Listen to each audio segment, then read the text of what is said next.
संस्कृति ये यूनेस्को का रिसर्च है।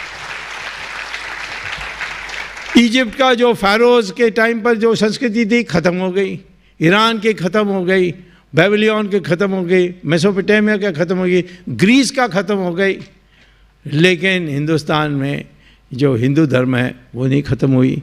तो इस अटूट है, इसको भी हमें सिखाना चाहिए। और ये एकमात्र उपासना पद्धति है जो किसी पैगंबर के ऊपर या कोई प्रॉफिट के ऊपर वह निर्भर नहीं है। ये किताबों पर निर्भर है, तर्क पर निर्भर है। वेद, उपनिषद, आरण्यकाश, इस प्रकार से किताबें लिखी गई, भगवद गीता, ये सब लिखी हुई। तो इसमें कोई एक पैगंबर है उसको हमें मानना है, ये सनातन धर्म में बिल्कुल नहीं है। ये सिर्फ तर्क पर आधारित है। उसमें हमारे कोई भी सन्यासी बन सकता है। क्रिश्चियंस में जो यहाँ कैथोलिक बिशप्स होते हैं उसको हम नहीं बनाते हैं, यहाँ के क्रिश्चियंस नहीं बनाते हैं, वो वहाँ से आदेश आता है वेटिकन से, जो इटली के पास है, वहाँ से आता है, उससे बनते हैं। तो अब उनका ये सिस्टम है। हमारे देश में कोई भी बन सकता है सन्यासी। यानी नकली सन्यासी तो बहुत आजकल हैं, परंतु और मेरे बारे भी कभी कन्फ्यूजन हो जाती है कि नाम स्वामी है, कहीं सन्यासी तो नहीं है। इसीलिए मैं डरता हूँ भगवा जैकेट कुर्ता पहनने जैसे आपने पहना है। तो हमारे देश में कोई भी सन्यासी बन सकता है, परंतु ईमानदारी से रहेगा तो उसकी जो अनुशासन उसके अंदर रहना चाहिए। लोग पहचान लेते हैं उसको, उनको जल्दी। तो ये हमारी देश की एक खूबी है। दूसरा है कि मैं जब विद्यार्थी था और अमेरिका गया पढ़ने के लिए, तो वहाँ मेरा क्लासमेट ने एक दिन पूछा, जब मैं पीएचडी लेने के लिए पढ़ रहा था, बाद में मैं प्रोफेसर बना, बट जब स्टूडेंट था तो मेरे एक अमेरिकन स्टूडेंट ने कहा कि एक चीज़ बताइए कि आप लोगों ने महात्मा गांधी को क्यों नेता माना। तो मैंने कहा क्यों, आपको क्या संदेह है इस पर। उसने कहा वो ठीक से कपड़ा नहीं पहनते।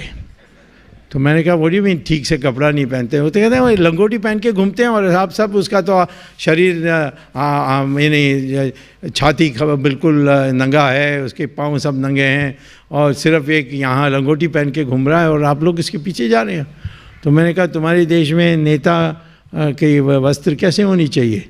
तो उन्होंने कहा कि बिल्कुल ठाठ होनी चाहिए, टाई, सूट, यानी धोआ हुआ धोबी से आया हुआ शर्ट, चमका हुआ जूता। और उनके जो धर्मगुरु हैं वो भी ऐसे ही हैं, सजे हुए हैं। आप पोप को देख लीजिए कितना सजा हुआ है, आप मक्का में जो अमीर है उसको देख लीजिए कितना सजा हुआ है। यहाँ कितना भी अमीर हो परंतु पहनेगा सिर्फ भगवा। रामदेव को देखो भगवा, श्री रविशंकर सफ़ेद कपड़ा। हमारे बहुत जो सारे शंकराचार्य हैं वो सब सिर्फ एक भगवा कपड़ा पहनते हैं। तो ये एक हमने एक नियम बनाई थी और इस नियम अब उसमें विकृति आ गई है, उसको भी बदलना है। मान लीजिए हमारे देश में वर्ण व्यवस्था है। अब कृष्ण भगवान ने गीता में कहा है कि वर्ण व्यवस्था ये जन्म से तय नहीं होता, ये आपके गुणों से तय होता है। तो एक ब्राह्मण गुण होता है, एक क्षत्रिय गुण होता है, एक वैश्य गुण होता है, एक शूद्र गुण होता है, ये उन्होंने कहा। और जो इस समाज से अलग किए गए उनके बच्चे भी, उनको कोई शेड्यूल कास्ट नहीं कह सकता।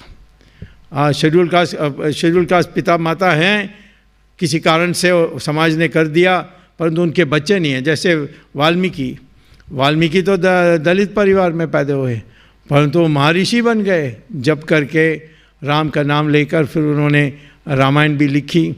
और वेद व्यासा, उनके माँ मछुआरा थी। और जो ऋषियों के ऋषि थे विश्वामित्र, वो तो क्षत्रिय घर में पैदा हुए। और कालिदास जो कवियों के कवि थे और महर्षि थे, वो तो वनवासी थे, वो तो पेड़ की शाखाएं काटने वाले थे। तो हमारे देश में आप उदाहरण देखोगे तो कृष्ण भगवान की बात बिल्कुल सही है, ये जन्म से जुड़ा हुआ नहीं है। अनफॉर्चुनेटली ये जन्म से जुड़ गई। अब कितना भी बेईमान हो, पंडित है तो हम सब लोग उसको सलाम करना होगा। अब शेड्यूल कास्ट है तो फिर हम उनको नीचा देखते हैं। हमारे देश में ही देख लीजिए, डॉक्टर अंबेडकर, ये कोलंबिया गए और उनको पीएचडी मिली। कब? 1916 नहीं 103 साल पहले, 103 साल पहले। मैं 1962 में गया पीएचडी लेने के लिए। उस समय भी लोग समझते थे कि इंडिया के लोग बंदर जैसे ही हैं, पूंछ नहीं है परंतु बाकी सब कुछ बंदर का है। ऐसा इतना अभी तो बहुत बदल आई है, और सॉफ्टवेयर के हमारे इंजीनियर्स ने इतनी चमत्कार की थी, अब तो सारा इरादा बदल गई। और लेकिन ये 1916 में अंबेडकर गए, इकोनॉमिक्स में पीएचडी ली उन्होंने, और उसके बाद लंदन गए। लंदन में उन्होंने डीएससी ली इकोनॉमिक्स में, डॉक्टर ऑफ साइंस इकोनॉमिक्स में, लंदन स्कूल ऑफ इकोनॉमिक्स से। फिर लॉ डिग्री ली।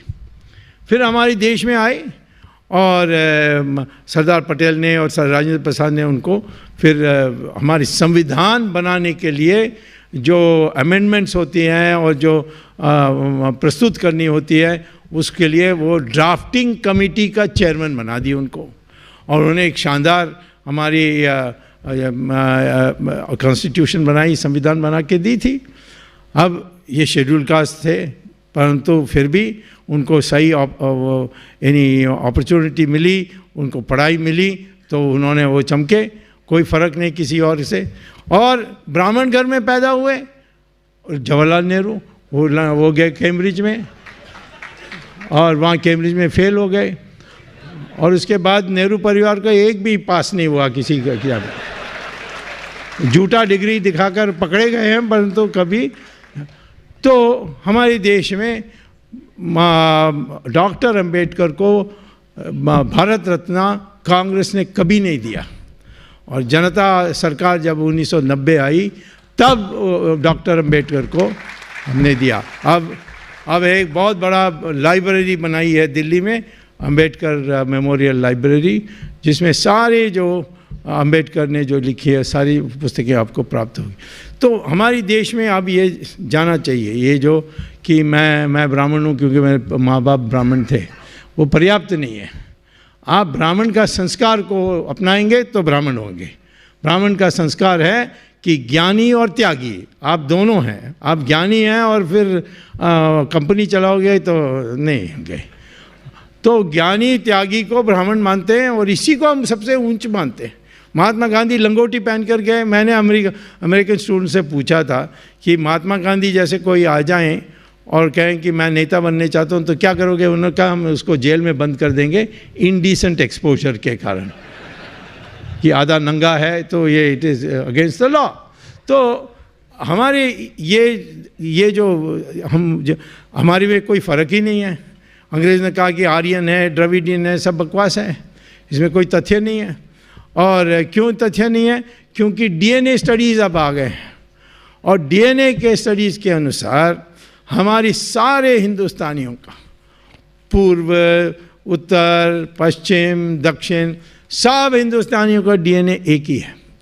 और मैं ये भी बताना चाहता हूँ कि मुस्लिम और क्रिश्चियन का भी डीएनए एक ही है। इसके माने इनका पूर्वज भी हिंदू है। अब मुसलमान चिढ़ जाते हैं जब मैं कहता हूँ कि तुम मान लो कि तुम्हारा पूर्वज हिंदू है। बात तो सही है, मान लेंगे तो फिर हम परिवार का हिस्सा मानेंगे, परंतु तुम गौरी और गजनी का औलाद कहोगे तो फिर तो मुझे आपके ऊपर थोड़ा संदेह से देखना पड़ेगा। तो हम जब एक हैं, लोग कहते हैं कि रंग में फ़र्क है। रंग और रेस का कोई फ़र्क है, संबंध ही नहीं है। रंग धूप के निकट हो गए तो और धूप में घूमते रहोगे और पीढ़ियों में घूमते रहोगे तो फिर वो काला हो जाता है। और यदि ठंड मौसम में लोगों रहोगे तो वो जो कम्प्लेक्शन है वो दूसरी होती है। असली चीज़ जो है वो है डीएनए। और डीएनए में मेरा कभी डिबेट होता है, ये ओवैसी हज़रुद्दीन ने ओवैसी, वो हमसे बहुत चिढ़ता है। और परंतु हम सारे टीवी के लोग कहते हैं आप ही आएंगे तो उसको जवाब दे सकते हैं, क्योंकि बहुत झूठ बोलता है कि कॉन्स्टिट्यूशन में ऐसा लिखा है। तो मैं कहता हूँ, मैं निकालता हूँ कॉन्स्टिट्यूशन, दिखाओ कहाँ लिखा है, दिखा नहीं सकता। तो उसने कहा कि नहीं हम बाहर से आए। तो मैंने कहा फिर तुम हैदराबाद में जहाँ तुम रहते हो वहाँ बहुत अच्छा एक माइक्रोबायोलॉजिकल लेबॉरेटरी है, दोनों साथ चलेंगे और दोनों का DNA टेस्ट करेंगे। आज तक वो माना नहीं, क्योंकि उसको पता है असलियत क्या है।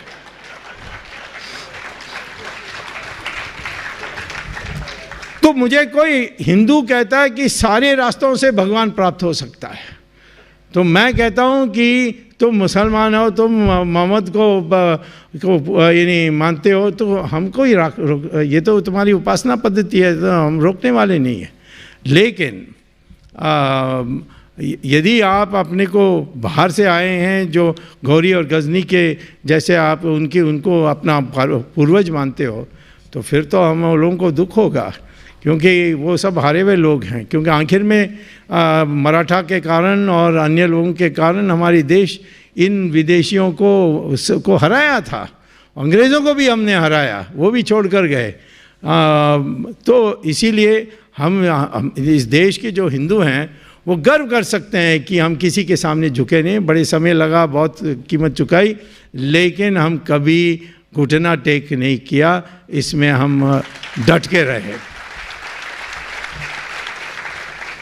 तो आज मैं ये कहता हूँ कि इसी के लिए आप अपने को एक पुनरुत्थान करनी चाहिए। हिंदू का जो आज जो रिसर्जेंस या पुनरुत्थान की बात है, उसमें है कि हमारी जो मंशा है वो बदलनी चाहिए।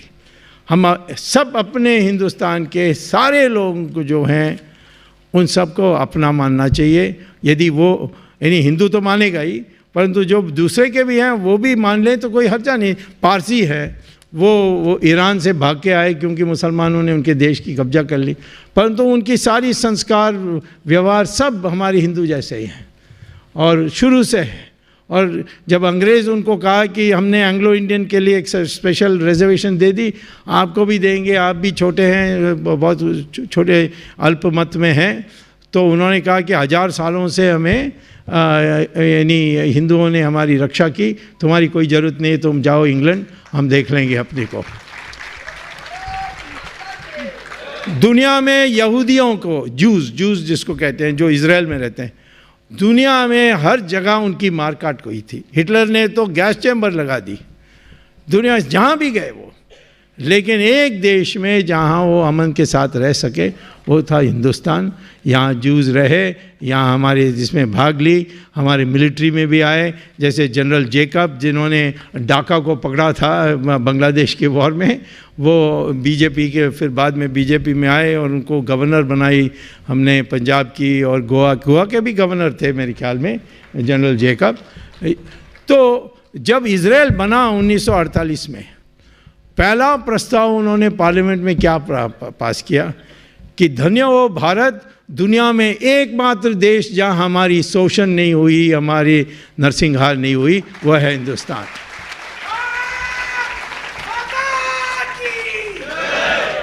तो जो हमारे साथ टकराएगा नहीं, तो उनके साथ तो हम ऐसे ही व्यवहार करते हैं। जहाँ हमसे युद्ध किया है और फिर हमारे सिर में बैठने चाहते हो, तो वो तो मानने के लिए हम तैयार हैं। हमारे देश में अब नए एक तो सबको हिंदू अपने को मानना चाहिए पहले, और यदि वो माने, बाद में जात हो सकती है कि शादी ब्याह में मामा को नहीं शादी कर सकते हो, बीवी के भाई को नहीं कर सकते, इस प्रकार के जो नियम जात में बने हो सकता है। लेकिन हम एक हैं, और हमारी जो बंटवारा हुई है वो तो सिर्फ अपने गुण के आधार पर हुई है। हर की अलग अलग रिस्पॉन्सिबिलिटी है। हमारी संस्कृति में आपके पास खूब पैसा है तो इसके माने आप समाज में सबसे नंबर 1 नहीं हो सकते जैसे अमेरिका में होते हैं। हमारे देश में आप दान करोगे, जो जितनी आपकी धन है उससे आवश्यकता से ज़्यादा है, तो उस जो आवश्यकता से ज़्यादा है उसको आप समाज में लगाओगे, देश में विश्वविद्यालय बनाएंगे, सड़क बनाओगे, मंदिरों के लिए मदद करोगे, इस प्रकार से फिर तुम्हारी प्रतिष्ठा बनेगी। पर धन के आधार सबसे उच्च होगा जो त्यागी है, और वो ज्ञानी है। सिर्फ त्यागी होने से पर्याप्त नहीं है, उसको ज्ञानी होनी चाहिए, वो पढ़ाना चाहिए उसको लोगों को, और खुद बड़ी सरलता के साथ रहनी चाहिए। उसको हम ब्राह्मण कहते हैं। आज वो सब की आवश्यकता नहीं है, सब पुरानी हो गए। अब अपने को पहले अपने को एक विराट हिंदू कहकर नए नियम बनानी चाहिए। हमारे देश में आज महिलाओं की जो स्थिति है, यानी दहेज के, दहेज जैसे वास्तव में उसके अर्थ है कि लड़कों को खरीद रही हो मार्केट में, इतना ही अर्थ है, परंतु उसको ऐसे कोई शान का विषय बना करके एक हक बना दी। अब महिलाओं और पुरुष में क्या फ़र्क है? क्यों हमारे देश में लोग मायूस हो जाते हैं जब लड़की पैदा होते हैं? तो हमारी संस्कृति में तो नहीं है। हमारी संस्कृति में तो हम इसको उच्च मानते थे। और मैं लोगों को उदाहरण देता हूँ कई जगहों में कि ब्रह्मा ने कैबिनेट बनाई थी एक अपनी संसार को चलाने के लिए और विश्व को चलाने के लिए। उस कैबिनेट में जो सारे पोर्टफोलियोज थे, वो मुख्य पोर्टफोलियोज उन्होंने महिला को दे दी। डिफेंस दुर्गा को, फाइनेंस लक्ष्मी को, और एजुकेशन सरस्वती को।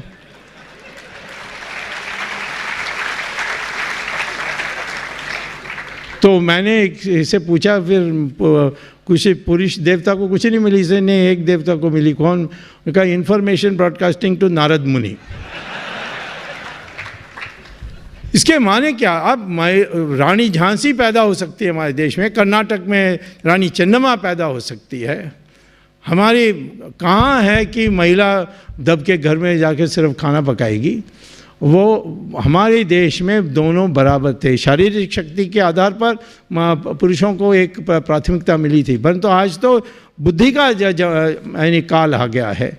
ये जो शताब्दी है वो तो एजुकेशन का है, इनोवेशन का है। तो इस दोनों में कोई फ़र्क नहीं है। तो महिलाओं और पुरुष के कौन यानी 50% पुरुष पैदा होते हैं, 50% महिला पैदा होते हैं। और इसीलिए हमारे सब परिवार में उतना ही खुशी दोनों के लिए होनी चाहिए। और ये मायूसी नहीं होनी चाहिए कि मैं कहाँ से दहेज लेकर आऊँगा, पहले दिन से सोचना। और ये भी एक दृष्टिकोण बदलना है। हमारे देश में महिलाओं के कारण कितनी इज्जत दी गई थी। आपको पता है द्रौपदी के साथ दुर्व्यवहार हुआ, उसके लिए महाभारत युद्ध हुआ था। इसी प्रकार से जब सीता अशोक वाटिका में थी तो रावण की जो जेल थी, जो अशोक वाटिका कहा जाता था, उसमें एक दिन हनुमान पहुंच गए और हनुमान ने अशोक वाटिका ढूंढा और फिर सीता को देखा और कहा कि राम बहुत दुखी हैं, रोज़ रोते हैं, तुम मेरे कंधे में बैठ के चलो। तो सीता ने क्या कहा? मैं नहीं आऊँगी, यहाँ इतने महिला पड़े हुए हैं, मैं उन सबको कैसे छोड़ के जा सकती हूँ? राम को यहाँ आकर रावण को वध करना होगा, तभी मैं वापस जाऊँगी। ये जिद किया। कहाँ है हमारी संस्कृति में कि महिला चुपचाप सबको भुगतना पड़ेगा? हाँ, उनकी भी एक यानी बराबरी की एक थी और उतनी उनको योग्य समझते थे कि जितना पुरुष थे। वो आप आनी चाहिए। सबको संकल्प करना चाहिए कि दहेज कभी नहीं मांगेंगे, वहाँ से शुरू करनी चाहिए। और फिर जो व्यवहार होती है महिलाओं के साथ, सारा समाज उसका विरोध करना चाहिए।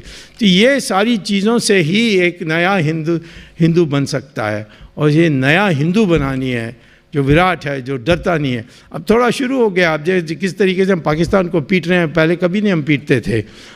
और पाकिस्तान कितना रोता है, देखा होगा। आरएसएस ऐसा है, आरएसएस से बहुत डर रहा है आजकल। तो मैं ये समझता हूँ कि आज बहुत परिवर्तन आई है, परंतु जो हमारी जो विराट हिंदू की जो पहचान है उसको दोबारा लाने के लिए हमें प्रयास करनी चाहिए। और इसीलिए सिर्फ कहना कि नहीं हिंदू हैं, ये हिंदू देश है, वो पर्याप्त नहीं है। हम एक भिन्न प्रकार के लोग हैं जो सबके लिए हमने रास्ता दिया। विश्व गुरु जिसको कहते हैं, उस रूप में उभर के आना चाहिए। यही मैं कहना चाहता हूँ। धन्यवाद, नमस्कार।